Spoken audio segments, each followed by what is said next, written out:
महाराज, सोनार को मैंने नहीं मारा, उसे तो इस वीरू ने मारा है और मेरे साथी को भी वीरू ने ही मारा है। यह सब सुनकर वीरू के हाथ पैर कांपने लगे।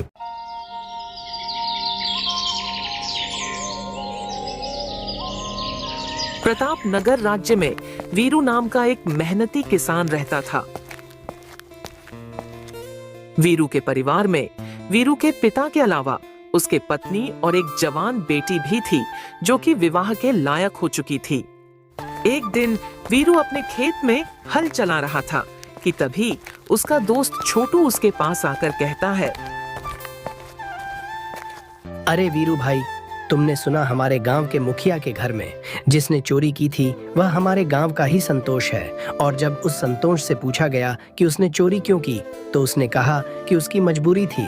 उसने यह भी कहा कि वह चोरी नहीं करना चाहता था।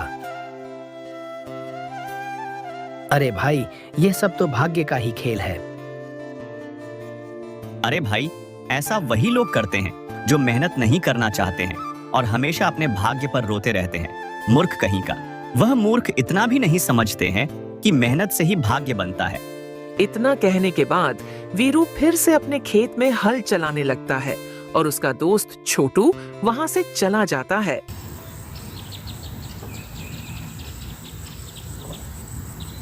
शाम के समय जब वीरू अपने घर की ओर जा रहा होता है तभी उसके कानों में एक तांत्रिक बाबा की आवाज सुनाई पड़ती है। वहीं रुक जाओ बालक। वीरू ने जैसे ही पलटकर देखा तो उसके सामने एक बड़े से पेड़ के नीचे एक तांत्रिक बाबा बैठे हुए हैं और वीरू को देखकर रहस्यमय तरीके से मुस्कुरा रहे हैं। क्या हुआ तांत्रिक बाबा, आपने मुझे क्यों पुकारा?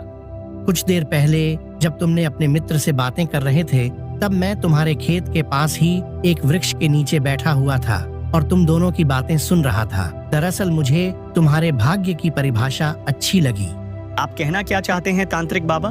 देखो, जिस मुखिया के घर पर संतोष ने चोरी की थी वह सत्य कह रहा था। उसने चोरी मजबूरी में ही की थी। मजबूरी हमसे हर वह चीज करवा सकती है जिसके बारे में हम सोच भी नहीं सकते हैं। उस चोर ने सही कहा था, सब भाग्य का ही खेल है। लेकिन तांत्रिक बाबा, मैं अब भी अपने बात पर अटल हूँ। इंसान अपना भाग्य अपनी मेहनत से ही बनाता है। जब कोई इंसान अपने जीवन में मेहनत नहीं करता है तो फिर वह सारा का सारा दोष अपने भाग्य पर ही डाल देता है। वीरू, मेहनत के साथ साथ इंसान का अच्छे भाग्य भी होना जरूरी है। अगर उस इंसान का भाग्य अच्छा नहीं हुआ तो उसकी सारी मेहनत बेकार हो जाती है और उसकी सारी मेहनत धरी की धरी रह जाती है। अब मुझे क्षमा कीजिए तांत्रिक बाबा, लेकिन मैं अब भी इस बात पर बिल्कुल भी विश्वास नहीं करता हूँ।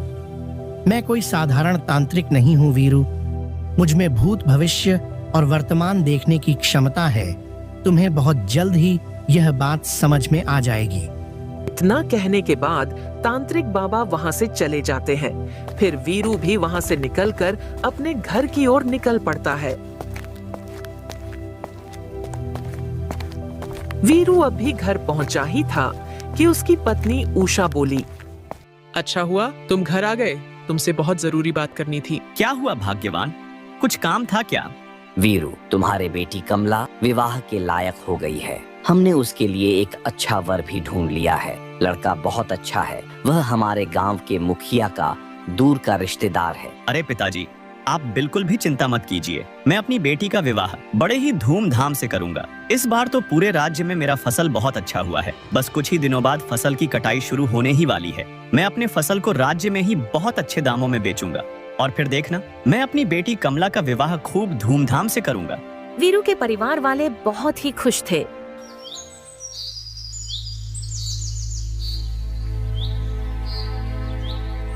लेकिन अगले ही दिन वीरू अपने खेत पर गया और खेत का नजारा देखकर पूरी तरह घबरा गया। अरे ये क्या, मेरी पूरे फसल में तो कीड़े लग गए। ये कैसे संभव हो सकता है? कल ही तो पूरा फसल स्वच्छ था, लेकिन ये कैसे हो सकता है? मुझे तो कुछ भी समझ में नहीं आ रहा है। हे भगवान, अब मैं क्या करूं? हाँ, एक उपाय है। मुझे जल्द से जल्द मेरी फसल में कीटनाशक दवाई का छिड़काव करना होगा, नहीं तो मेरी पूरी फसल बर्बाद हो जाएगी। वीरू उसी दिन अपने खेत में कीटनाशक दवाई का छिड़काव कर दिया। उसने अपने फसल को बचाने की बहुत कोशिश की, पर खेत में कीड़े लगना बंद नहीं हुआ और वीरू की फसल पूरी तरह से बर्बाद हो गई। अपने मेहनत को इस तरह बर्बाद होता देख वीरू बहुत उदास हो गया और चुपचाप अपने घर की ओर निकल गया। वीरू को उदास देखकर उसके पिता मोहनलाल वीरू से कहता है, क्या हुआ बेटा, तुम इतने उदास क्यों हो, क्या बात है?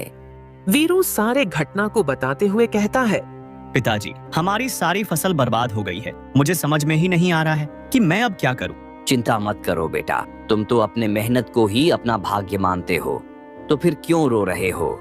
जाओ और जमींदार रघुवीर से कर्ज लो और किशनपुर राज्य से बीज ले आओ। वीरू अपने पिता की बात सुनकर जमींदार रघुवीर के घर चला जाता है और सारी घटना को जमींदार रघुवीर से कहता है। जमींदार साहब, मुझे बीज खरीदने के लिए कर्ज चाहिए। देखो वीरू, मुझे तुम्हें कर्ज देने में कोई आपत्ति नहीं है, पर तुम तो जानते ही हो कि मेरा ब्याज बहुत भारी होता है। सोच लो, क्या तुम समय पर मेरा कर्ज चुका पाओगे? जमींदार साहब, सारा गांव जानता है कि मैं मेहनती और ईमानदार व्यक्ति हूँ। मुझ पर थोड़ा तो भरोसा कीजिए। सही बात कह रहे हो, लेकिन वीरू, क्या है ना कि भरोसे करके उधार दिया जाता है, ब्याज पर कर्ज नहीं। अगर तुम मेरा कर्ज समय पर नहीं चुका पाओगे तो मैं तुम्हारा खेत पर कब्जा कर लूंगा। वीरू गहरी सोच में खो गया, क्योंकि उसके पास बीज खरीदने के भी पैसे नहीं थे। उसने अपनी सारी जमा पूंजी पिछले फसल में ही लगा दी थी। कुछ देर सोचने के बाद वीरू जमींदार से कहता है, ठीक है जमींदार साहब, मैं अगर समय पर पैसे चुका ना पाऊं तो आप मेरा खेत को कब्जा कर लेना। जमींदार ने कुछ पैसे वीरू को कर्ज के रूप में दे दिया। वीरू पैसे लेकर किशनपुर राज्य के लिए निकल पड़ता है और वहां जाकर अच्छे बीज खरीद कर ले आता है। फिर वह पूरी मेहनत से खेतों में बीज बोने लगा और कुछ ही महीनों में उसकी फसल पककर तैयार हो गई। और जैसे ही फसल की कटाई का समय आया, वीरू ने देखा कि उसके फसल में फिर से कीड़े लग गए और फसल पूरी तरह से बर्बाद हो गया। यह देखकर वीरू के आंखों में आंसू आ गए। वह रोते हुए घर आया और सारे घटना को अपने पिता को बताते हुए कहा, पिताजी, मेरे सारे फसल फिर से बर्बाद हो गए और तो और ऊपर से मैं जमींदार रघुवीर का कर्जदार भी हो गया। अब हमारी बिटिया का विवाह कैसे होगा? अरे वीरू, कुछ ही दिनों में कमला को लड़के वाले देखने आने वाले हैं। ऐसे में तो मेरे सारे गांव वालों के सामने नाक कट जाएगी। अभी वहां पर जमींदार रघुवीर पहुंच जाता है और वीरू से कहता है, अरे ओ वीरू, मैं अपना धन ब्याज सहित लेने आया हूँ। जमींदार साहब, मेरी सारी फसल फिर से बर्बाद हो गई है। मुझे और कुछ समय की मोहलत दे दीजिए। क्या कहा? और कुछ समय की मोहलत? अरे भाई, तुम्हारा दिमाग खराब हो गया है क्या? पूरा गांव जानता है कि मैं किसी को मोहलत नहीं देता हूँ। देख भाई, वादे के मुताबिक मैं तुम्हारे खेत पर कब्जा करता हूँ। अगर तुम अपना खेत छुड़वाना चाहते हो तो सीधी बात, मेरा धन ब्याज सहित लौटा दो और अपना खेत ले जाओ। इतना कहने के बाद जमींदार रघुवीर वहां से चला जाता है। अब वीरू के हाथ में उसका खेत भी जा चुका था।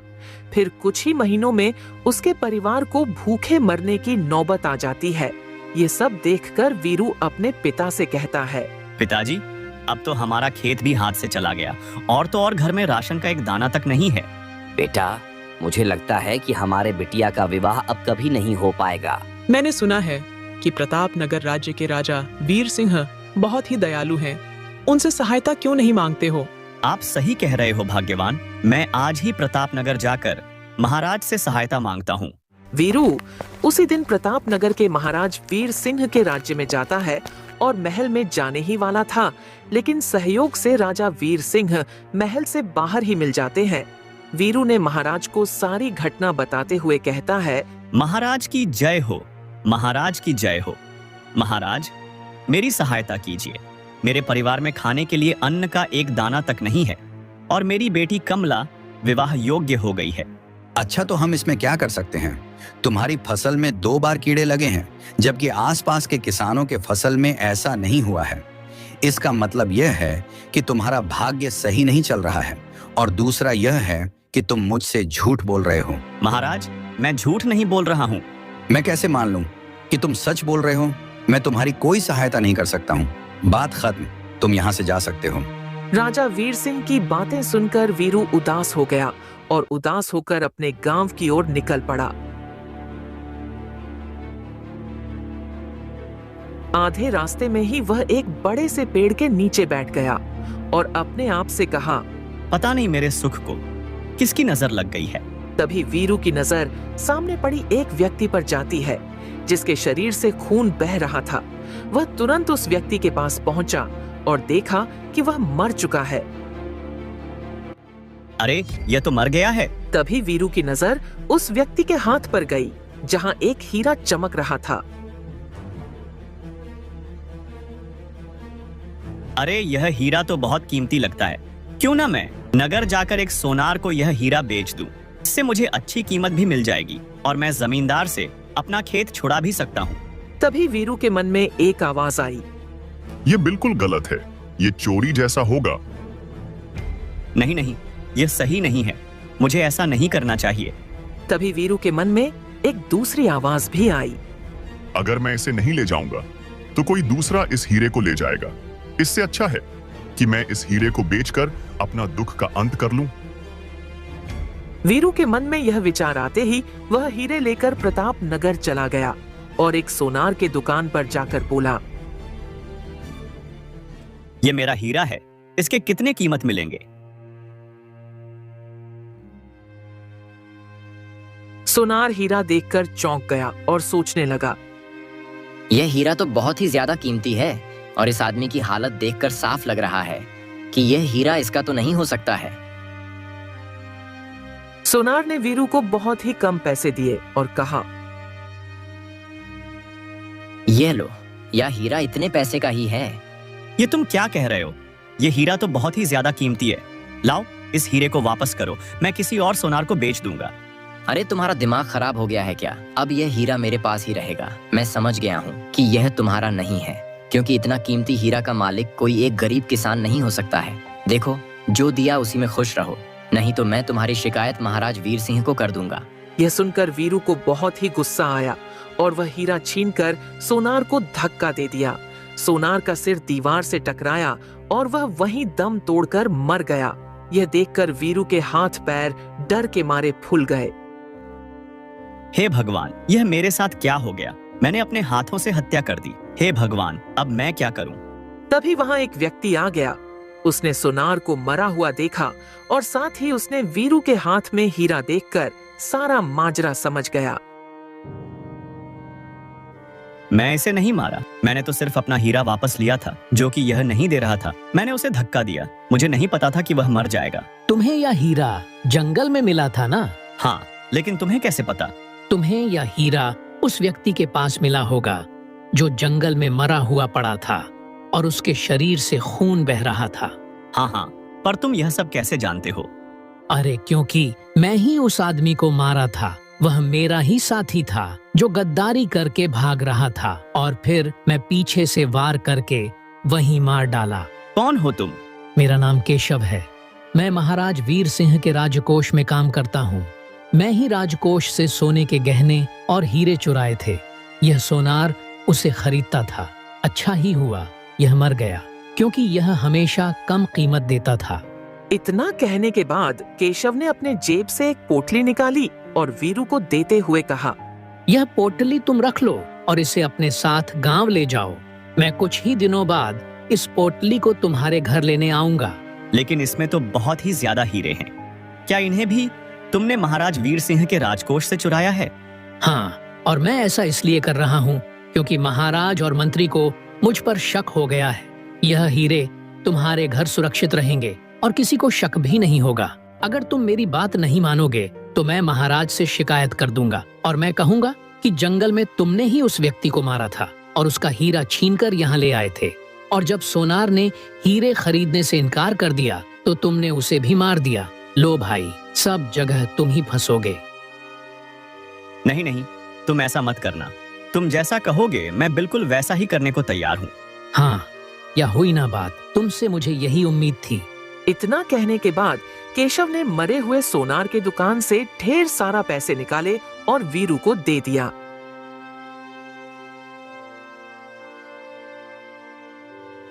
अब यह मर चुका है तो इसके सारे पैसे पर तुम्हारा ही अधिकार है। वीरू बहुत सारे पैसे और केशव द्वारा दिए गए हीरे का पोटली लेकर वहां से चला गया और केशव भी उसके पीछे पीछे चला आ रहा था, क्योंकि वह देखना चाहता था कि वीरू का घर किस गांव में है और कहां है। कुछ घंटे के बाद वीरू अपना घर पहुंच गया और केशव निश्चित होकर वहां से चला गया।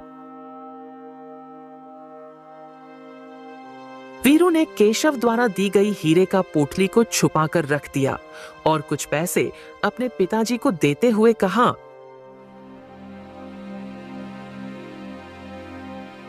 यह लो पिताजी, महाराज ने हमारी कहानी सुनी और तरस खाकर कुछ पैसे इनाम के रूप में दे दी। ये तो बहुत ही अच्छा हुआ वीरू बेटा।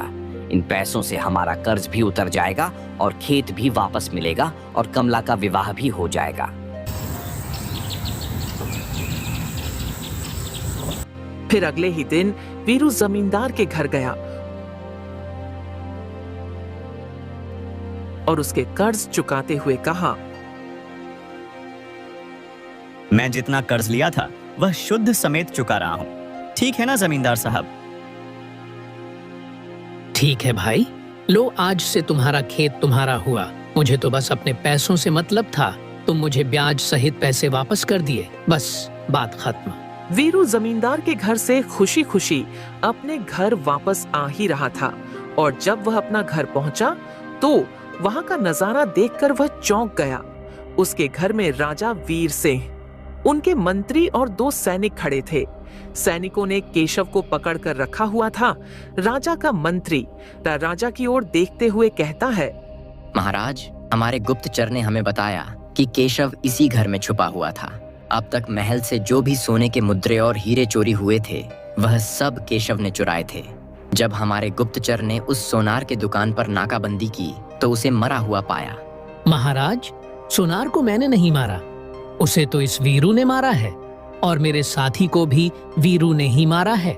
यह सब सुनकर वीरू के हाथ पैर कांपने लगे और राजा वीर सिंह क्रोधित होकर वीरू से कहा, और तुम मुझसे सहायता मांगने के लिए आए थे? सीधी तरह से बता दो, हमारे राजकोष से चुराए गए हीरे कहाँ हैं?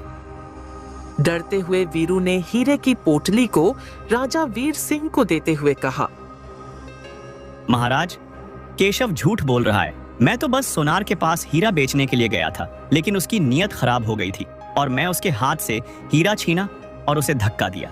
मुझे नहीं पता था कि वह मर जाएगा।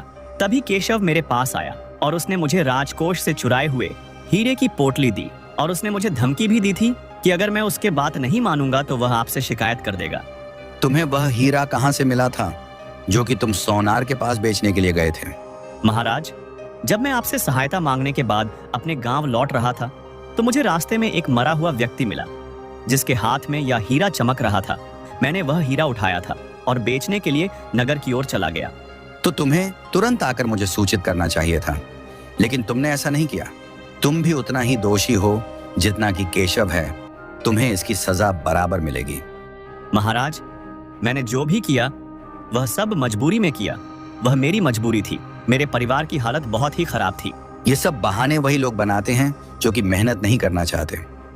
जैसे ही राजा वीर सिंह ने यह बात कहा, वीरू को कुछ महीने पहले की घटना याद आ गई। अरे भाई, ऐसा वही लोग करते हैं जो मेहनत नहीं करना चाहते हैं और हमेशा अपने भाग्य पर रोते रहते हैं। मूर्ख कहीं का। वह मूर्ख इतना भी नहीं समझते हैं कि मेहनत से ही भाग्य बनता है। तभी वहां पर वही तांत्रिक बाबा आ पहुंचे और बोले, क्यों वीरू, आप समझ में आ गया ना, भाग्य का खेल। तांत्रिक बाबा, अब मुझे सब कुछ साफ साफ समझ में आ गया। मनुष्य का भाग अच्छा होना चाहिए, वरना वह कितनी भी मेहनत क्यों न कर ले, उसे सफलता नहीं मिलती है।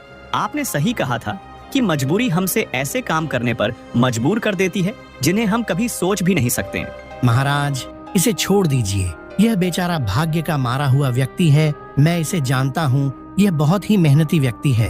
और इसका अपराधियों के साथ कोई लेना देना नहीं है। ठीक है तांत्रिक बाबा, अगर आप कहते हो तो मैं इसे छोड़ देता हूँ। इतना कहने के बाद राजा अपने मंत्री के साथ वहां से चले जाते हैं और सैनिक केशव को पकड़कर ले जाते हैं। देखो वीरू, तुम्हारा भाग्य में कुछ समय के लिए बुरा समय लिखा था जो अब खत्म हो चुका है। याद रखना, इंसान की मेहनत जितनी जरूरी होती है उतना ही उसका भाग्य भी महत्वपूर्ण होता है।